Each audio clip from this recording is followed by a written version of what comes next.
भगवान के एक सखा है, मित्र नहीं सखा। यदा कदा मिलती या काम पड़ने पर जो मिले उसको मित्र कहते हैं, लेकिन जो संग खावे, संग रहे, संग सोए, संग सब लीला करे, उसको मित्र, उसको सखा कहते हैं।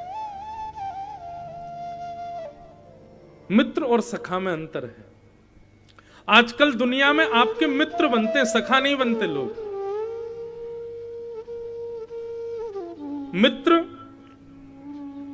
एक व्यक्ति ने मुझसे कहा, महाराज जी आप कहते हो गाली देना पाप है, और मित्र मित्र गाली दें तो, एक दूसरे को सखा भाव में गाली दें तो, मैंने कहा नहीं, पाप है। अपशब्द का कहीं भी प्रयोग हो वो पाप जन्य ही माना जाता। ऐसे अपशब्द मत बोलो। हमारे ठाकुर जी कैसी गाली दें, ए दारी के सुदामा मधुमंगल, ऐसी गाली दें, ऐसी थोड़ी बहुत नोक-झोंक चले, लेकिन गालियां नहीं होनी चाहिए। सखा, जिनके देह दो हों लेकिन प्राण एक ही हो, वो सखा कहलाते हैं। ऐसे ठाकुर जी के सखा हैं श्री सुदामा जी महाराज। सुदामा जी महाराज वर्षों तक द्वारिकाधीश से नहीं मिले, लेकिन सुदामा जी नित्य ठाकुर जी का स्मरण करते हैं। वाने खायो तो होगो, वाने पी लियो होगो, अभी तो द्वारिकाधीश सो रहे होगो। वर्षों से नहीं मिले हैं सुदामा जी, लेकिन रोज चिंतन होता है। संध्या का समय होता है तो सुदामा जी बैठे बैठे चिंतन करते हैं, अभी लाला बैठ गए होगो, लाला के ब्याह है गए होंगे तो बालकन के संग खेल ले होगो, अभी लाला ने प्रसाद पा लिया होगो, अब तो लाला सो गए होगो, लाला को कोई कष्ट तो नहीं है। रो बारिश हो जाती है तो खुद के घर में पानी भर जाता है, पर सुदामा जी मन में विचार करते हैं कहीं लाला द्वारिका में ऐसे ही ना घूम रहे हो बिना छतरी के, कहीं सर्दी है कि जुकाम है जाएगा, खुद के घर में जल भर गया है, लेकिन 24 घंटे चिंतन ठाकुर जी का करते हैं। ऐसे सुदामा जी।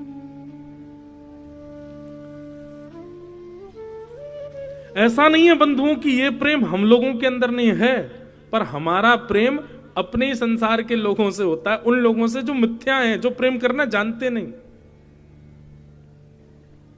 क्या मां नहीं करती अपने पुत्र से? हर कोई बालक बाहर पढ़ता है या बाहर चला जाता है तो मां उसको हर 2 घंटे में फोन करेगी, पूछेगी तुमने पाया, तुम अभी देखो सर्दी चल रही है, टोपा पहना, ऐसे किया। ये सब एक संसार जन्य प्रेम हम लोग करते हैं, परंतु सुदामा जी का ये प्रेम ठाकुर जी के प्रति है। सुदामा जी मिलने नहीं जाते हैं द्वारिकाधीश से, पर दूर बैठे बैठे चिंतन उन्हीं का ही करते रहते हैं। वर्षा हो जाए तो ये सोचते हैं लाला ने पतोना छतरी लगाई होगी कि नहीं, सर्दी हो जाए लाला पतोना कंबल ओढ़ो होगो कि नहीं। ऐसी भक्ति श्री सुदामा जी की, ऐसे सखा हैं श्री सुदामा जी।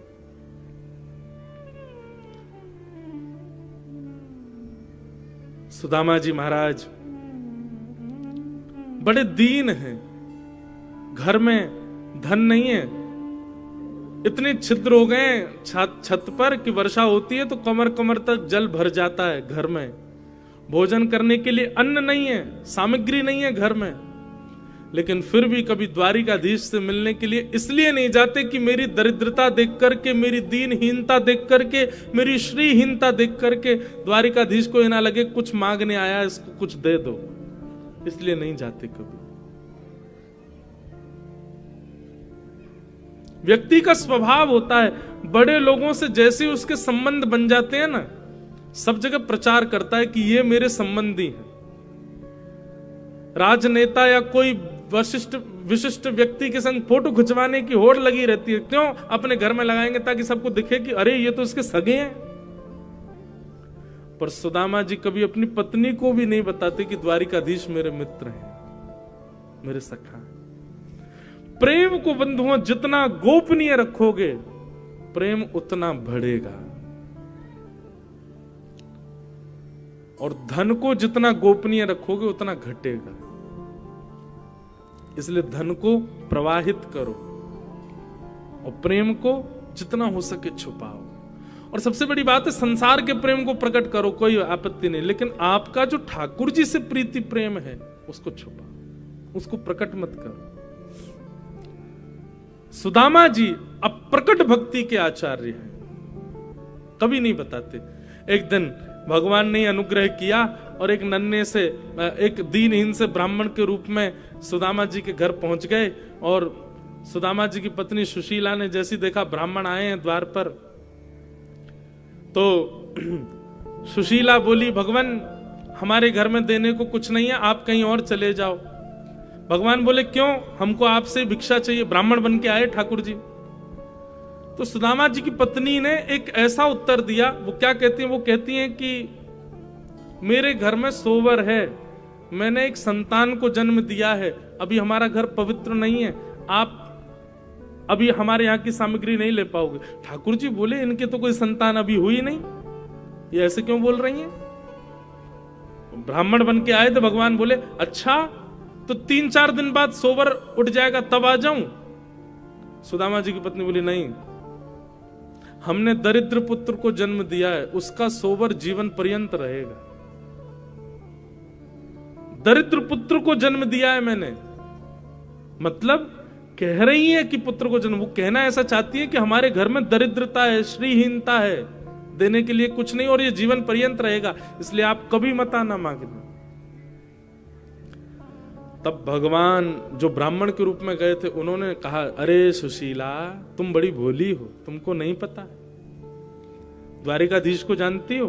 सुशीला बोली, उनको कौन नहीं जानता, पूरे विश्व के राजा भगवान है साक्षात। बोले, वो तुम्हारे सुदामा जी के घनिष्ठ मित्र हैं, घनिष्ठ सखा हैं,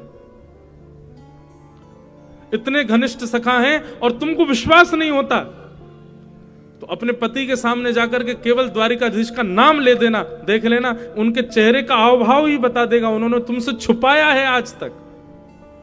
द्वारिकाधीश उनके सखा हैं, कभी अपने पति को भेजो द्वारिकाधीश के पास, द्वारिकाधीश कृपा करेंगे, पूरे विश्व पर कृपा करते, तुम्हारे घर पर नहीं करेंगे।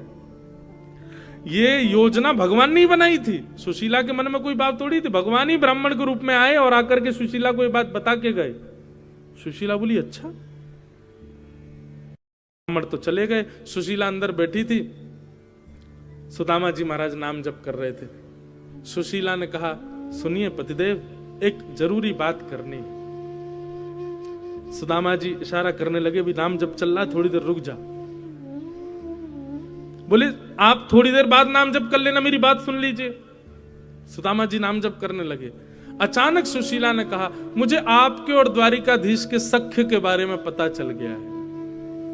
ये बात कहते ही सुदामा जी के हाथ से माला अपने आप छूट गई, नेत्रों से आंसू गिर गए। ब्राह्मण ने कहा था कि सुदामा जी का मुख ही बता देगा कि उन्होंने ये बात छुपाई है आपसे। सुशीला ने जब नेत्रों में अश्रु देखे और सुदामा जी की स्थिति देखी, वो समझ गई कि ब्राह्मण सत्य कह के गया। भगवान, आप क्यों ऐसा कर रहे हैं? द्वारिकाधीश आपके सखा हैं, वो पूरे विश्व का भरण पोषण करते हैं, आपने कभी मुझे नहीं बताया, कभी उनके पास नहीं गए, आज तक मुझे लेकर के नहीं गए, क्यों? आपको अच्छा लगता है बच्चे भूखे सोते हैं, हमारे घर में 4-4 दिन तक भोजन नहीं बनता, सब पर कृपा करने वाले द्वारिकाधीश आपके सखा हैं, आप इस बात को छुपाए बैठे हैं। सुदामा जी महाराज बोले, देवी, बस इसी भय से मैं कभी नहीं बताता था, क्योंकि अगर मैंने कभी बताया तो तुम यही सब बोलोगी कि उनके पास चलो, उनसे मांग के आएंगे, वो थोड़ी कृपा करेंगे, हमारा घर संवर जाएगा, बच्चों को भोजन मिल जाएगा, घर में सामग्री आ जाएगी। ये सख्यता का उपहार मांगने जाऊं मैं कृष्ण से कि मेरे घर की सारे आर्तों को दूर कर दो? मैं काय बात का सखा फिर? मैं इसी भय से तुमको नहीं बताता था, क्योंकि तुम मांगने को ही कहोगी। और मेरा सख्य ऐसा नहीं कि मैं कृष्ण को ये कहने जाऊं कि मेरे घर में ये भरण पोषण कर दो या ये कर दो, और मैं कुछ ना भी कहूंगा, वो अंतर्यामी है, देख करके समझ जाएगा, फिर दे देगा, तो मुझे ऐसा लगेगा कि मैंने अपनी सख्यता को निभाया नहीं। कष्ट पड़ने पर, विपत्ति पड़ने पर मैंने उनको याद किया।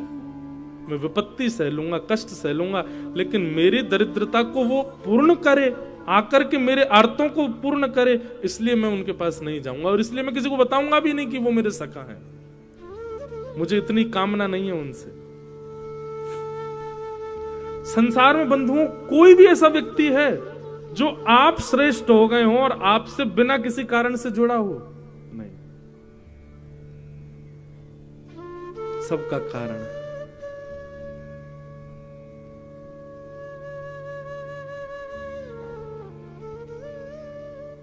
ये सुदामा जी का प्रेम है। वो जीवन पर्यंत भूख में निकाल देंगे, जीवन पर्यंत टूटे हुए घर में रह लेंगे, लेकिन कृष्ण के पास इसलिए नहीं जाना चाहते हैं कि मेरे आर्तों को वो पूर्ण करे। ये मेरे सख्य का भाव नहीं है।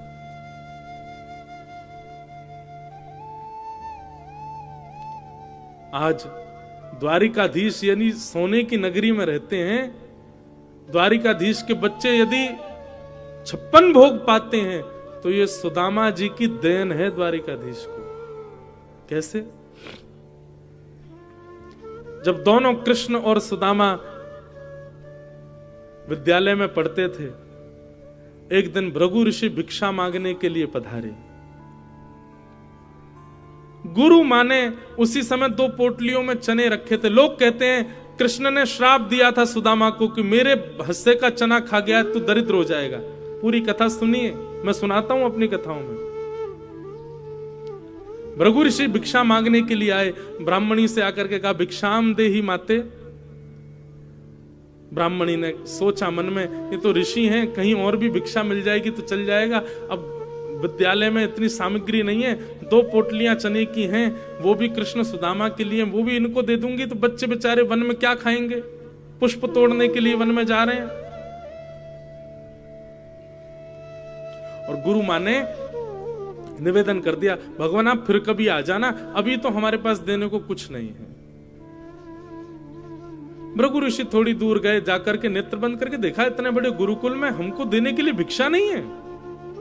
तभी उनको दिव्य दृष्टि से दिखा कि 2 पोटली चने की रखी हैं, जो कि कुछ बालकों के लिए मां ने लोभवश बचा के रखी है।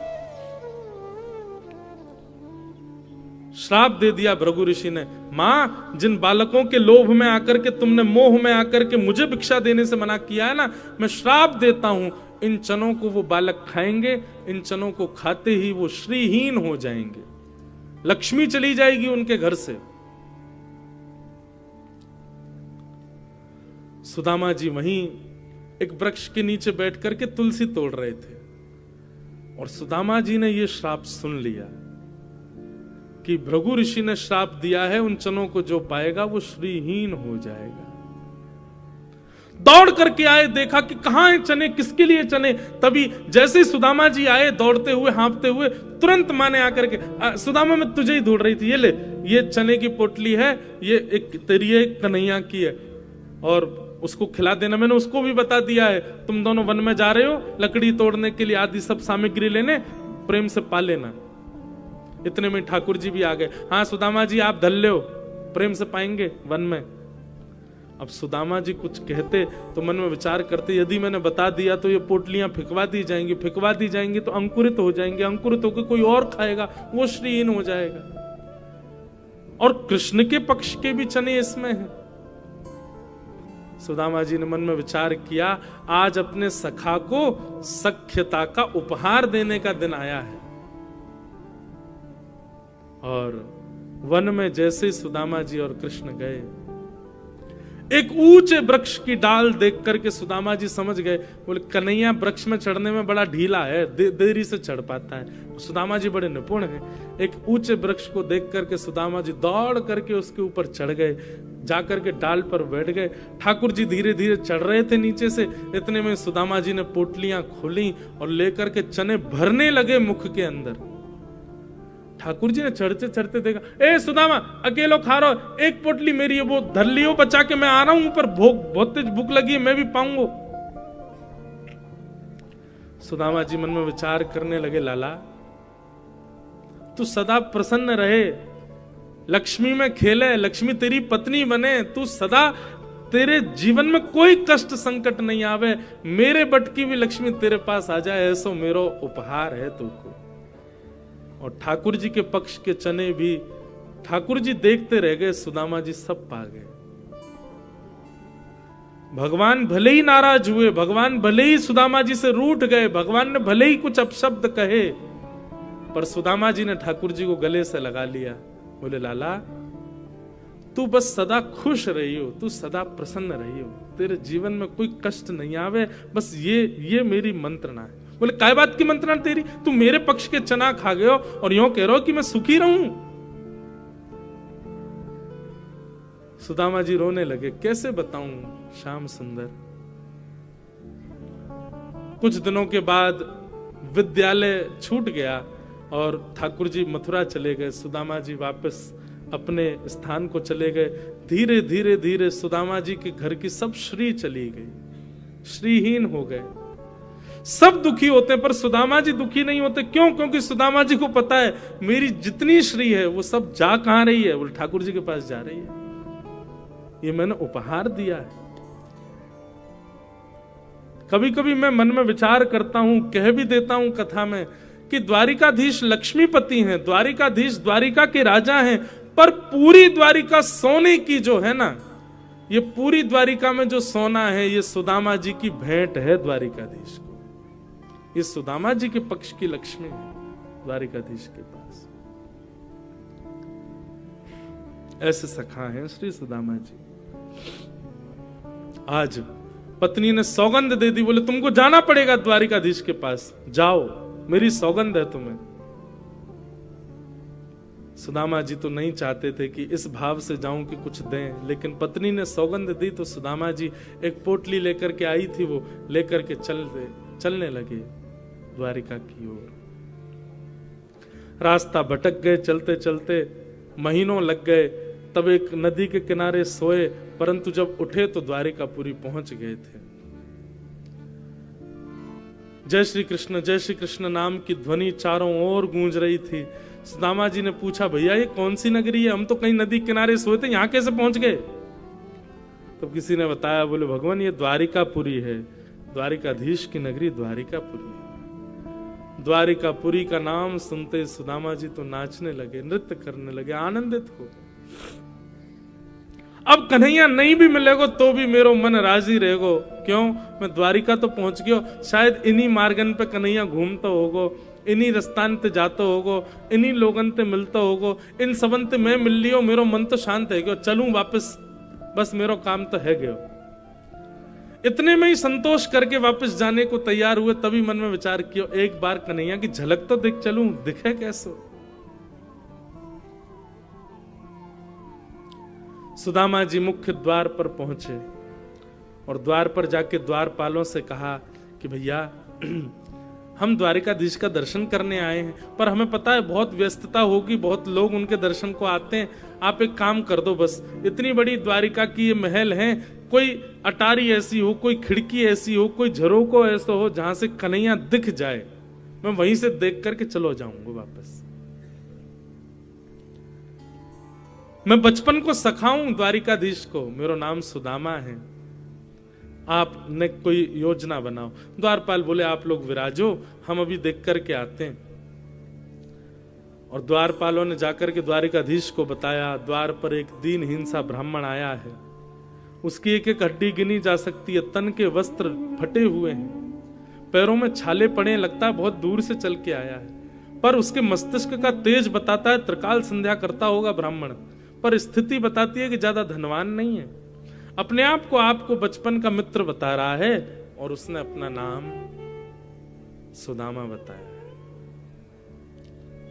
ठाकुर जी भोजन कर रहे थे और कवल तोड़ करके बस मुख की ओर ले जा रहे थे, तभी सैनिकों ने कहा नाम सुदामा बताया है। ठाकुर जी वहीं रुक गए, नेत्र बंद हो गए, संपूर्ण लीला ठाकुर जी को दिख गई, सुदामा जी का चिंतन होने लगा।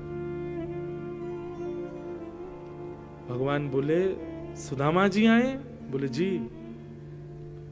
मेरे बचपन के सखा सुदामा आए हैं? बोले हाँ महाराज, जो मेरे साथ विद्यालय में पढ़ते थे वही सुदामा जी। अब वहां खड़े लोगों को क्या पता कि सुदामा जी के साथ क्या लीला, ठाकुर जी सब लीला, वही जो मेरे साथ वन में जाया करते थे, गुरुदेव से पढ़ा करते थे, वो सुदामा जी आए हैं। सैनिक जन हाथ जोड़ करके खड़े, क्या बोले, अब उन्हें तो नहीं पता ये सब।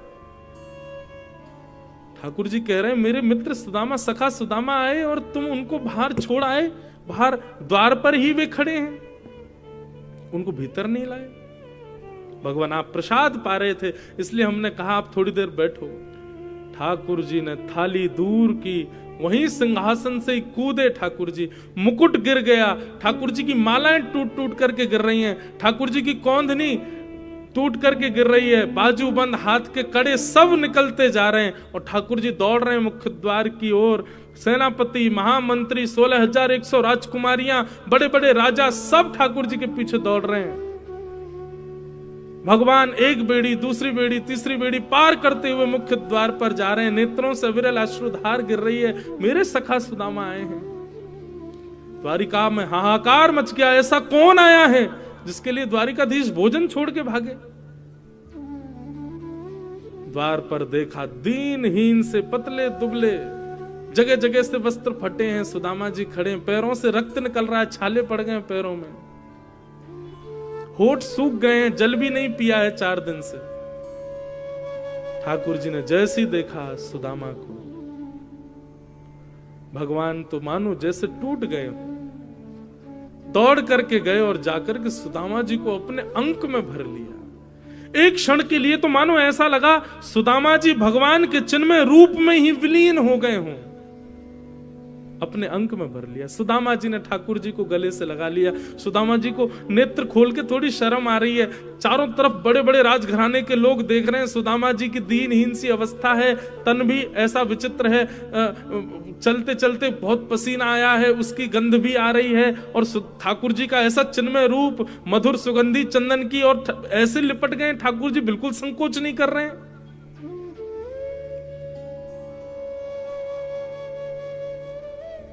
सुदामा जी के मन में आ रहा है, इतना सुंदर, इतना बढ़िया स्पर्श है ठाकुर जी का, मेरा निष्ठुर हड्डियां चुभ रही होंगी ठाकुर जी को। सुदामा जी दूर करते हैं लाल जी को, लाल जी फिर पकड़ करके अपने अंग से लगा लेते हैं। सुदामा जी बार बार ठाकुर जी के हाथों को दूर करते हैं और ठाकुर जी फिर पकड़ करके अपने अंक में ले लेते हैं। इस दृश्य को देख करके पूरी द्वारिका भाव विभोर हो गई, सबके नेत्र सजल हो गए। सुदामा जी के सुंदर उस रूप को देख करके ठाकुर जी ने अपने मानो नेत्रों के आंसुओं से ही सुदामा जी का जलाभिषेक कर दिया हो, इतने रोए ठाकुर जी। हाथ पकड़ करके सुदामा जी को अपनी द्वारिका नगरी में भीतर अपने सिंहासन की ओर लेके जा रहे हैं। रास्ते में सुंदर नगाड़े बजाने वाले अंदर खड़े हैं, पुष्पादि वर्षा करने वाले सब स्तब्ध खड़े हैं। ठाकुर जी उनको डांट के तुम चुप क्यों, पुष्प वर्षण करो, नगाड़े बजाओ, सुंदर मंगल वाद्य बजाओ, आज हमारी द्वारिका को पवित्र करने के लिए सुदामा जी पधारे। सुदामा जी आए, भाई स्वागत करो। स्वयं ठाकुर जी मार्ग दिखाते हुए सुदामा जी को लेकर के आए। सुदामा जी ने भीतर आकर के स्वधर्मा सभा को जब देखा, सुदामा जी तो नीचे आसन पर ही बैठने लगे, ठाकुर जी ने लेकर के गए और द्वारिका के सिंहासन पर उनको बिठाया। सुदामा जी बोले, लाला मैं इतना योग्य नहीं हूं, ये सबको अधिकारी नहीं हूं भैया, ये सब सम्मान मेरे लिए नहीं है, ये सब काय को कर रहे है। ठाकुर जी बोले, कौन किसके योग्य है मैं बहुत अच्छे से जानता हूं सुदामा जी, मुझे बताइए मत, बैठो। लक्ष्मी, रुक्मणी जी को आज्ञा की जाइए, पात्र लेकर के आओ, जल लेके आओ, चरण धोने।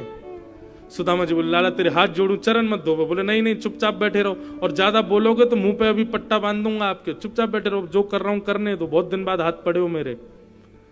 और सुदामा जी के चरणों को जैसे ही ठाकुर जी ने उठाया पात्र में रखने के लिए, भगवान ने चरण देखे, पूरे चरण छिले हुए हैं, कांटे लगे हुए हैं, घाव हो गए चरणों में। इतने भाव विभोर हो गए ठाकुर जी चरण देख करके, आंखों के अश्रुओं को रोक नहीं पाए, और वही अश्रु बिंद सुदामा जी के चरणों में गिरने लगे। जैसे जैसे ठाकुर जी के बिंदु गिरे, वहां वहां से सुदामा जी के सुंदर घाव ठीक होते जाएं। देख सुदामा की दीन दशा, करुणा करके करुणा निधि रोए, पानी परातु को हाथ छुयो नहीं, नैनन के जल सो पग धोए। और जो थोड़ा बहुत जल इकट्ठा हुआ पात्र में, भगवान ने रुक्मणी आदि सब पटरानियों को कहा, सुनिए इस जल को पूरी द्वारिका के कोने कोने में छिड़क करके आओ। सुदामा जी के चरणों का चरणामृत है, एक एक बूंद सब लोग पा लेना, सब जगह बांट देना, पूरी द्वारिका में छिड़क देना, समुद्र में छिड़क देना, गोमती जी में छिड़क देना, हमारे महल में छिड़क देना, सब पवित्र हो जाएगा। सुदामा जी के चरण की सुंदर जल है। सुदामा जी देख करके कह रहे लाला जी सब कहा कर रहे हो भैया, मैं इतना योग्य नहीं हूं। भगवान नीचे बैठे हैं, सुदामा जी ऊपर बैठे हैं और ठाकुर जी बात कर रहे हैं अपने सखा से। सुदामा जी आपको ब्याह है गयो? हाँ लाला ब्याह है गयो। और हमारे भतीजे? बोले हाँ 2 बालक हैं। अच्छा ब्याह में नहीं बुलाया हमको? लाला कर्जा लेके ब्याह कियो और ब्याह में भी इतनी सामग्री बनी कि सब खा गए दुल्हा दुल्हन, फिर भी 3 दिन भूखे ही रहे, हमारे पास भोजन नहीं बचो। और वहां को कर्जा भी आज तक नहीं चुका पाए, ब्याह को भी कर्जा चल रहा है। ऐसे ब्याह में लाला तो को बुलाते, तेरे साथ कितने हाथी, कितने घोड़ा, कितने सैनिक, कितने लोग आते, कहां भोजन कराते? या हमारे मैंने नहीं बुलाया। मेरी छोड़ लाला, तेने ब्याह कियो? भगवान बोले हाँ हमने कर लिया ब्याह। अब कैसे बताएं, एक थोड़ी किया है। अच्छा भाभी कहां है? भगवान बोले भाभी भी यही हैं। बोले मिला तो सही, कौन सी भाभी? अब वहां तो जिसको देखें वो परम सुंदरी। भगवान बोले मिलोगे भाभी से? बोले हाँ मिलवाओ। ठाकुर जी ने इशारा किया आओ। मैं रुक्मणी प्रणाम, देवी चरसो भाग्यवती रहो।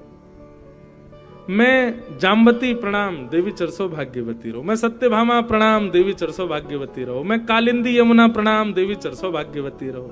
मैं भद्रा प्रणाम, मैं लक्ष्मणा प्रणाम, मैं मित्रविंदा प्रणाम।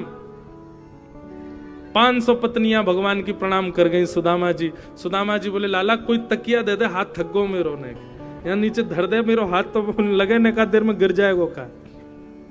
ठाकुर जी ने मसनत असनत लगा दी हाथ के नीचे, यूं ही आशीर्वाद देते रहो। 200-250 और प्रणाम कर गई। भगवान खड़े खड़े देख रहे हैं। सुदामा जी धीरे से भगवान को देख, भगवान बोले क्या हुआ, कितनी और हैं अभी? बोले 16,108। ये सब अपनी है लाला?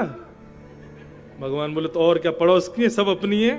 बोले वाह भैया लाला तेरे को प्रणाम करूं, इतने सारे ब्याह किए थे ना। अरे एक आदमी हमें बुला ले तो भोजन पे आ जाते हम।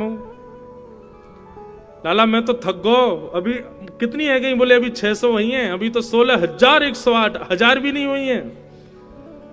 लाला एक काम करेगो? बोले बता। पत्नी तेरी 16,108 है, लेकिन पति तो तू ही है ना? बोले हाँ। एक काम कर, तू मुझको प्रणाम कर, मैं तो को आशीर्वाद दे दूं, सबको एक साथ आशीर्वाद दे जाएगा।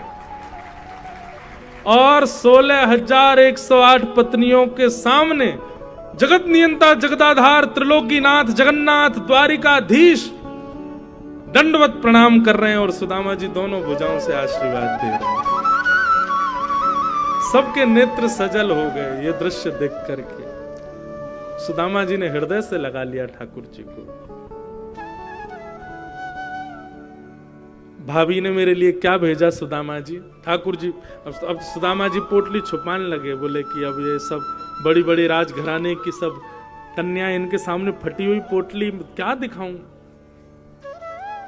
सुदामा जी की पोटली छीन करके भगवान ने एक मुष्टिक खा लिया, 2 मुट्ठी चावल पाए। लक्ष्मी जी ने हाथ पकड़ लिया। बोले बस भगवान, इसलिए नहीं पकड़ा कि आप कच्चे भगवान।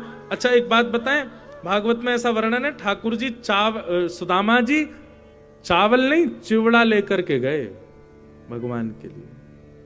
मंगल भात चिवड़ा होता है, चिवड़ा खाने में तो आनंद आता है खूब। ठाकुर जी ने 2 मुट्ठी पाए, लेकिन भाव यह था कि भगवान संपूर्ण वैभव लौटा रहे थे।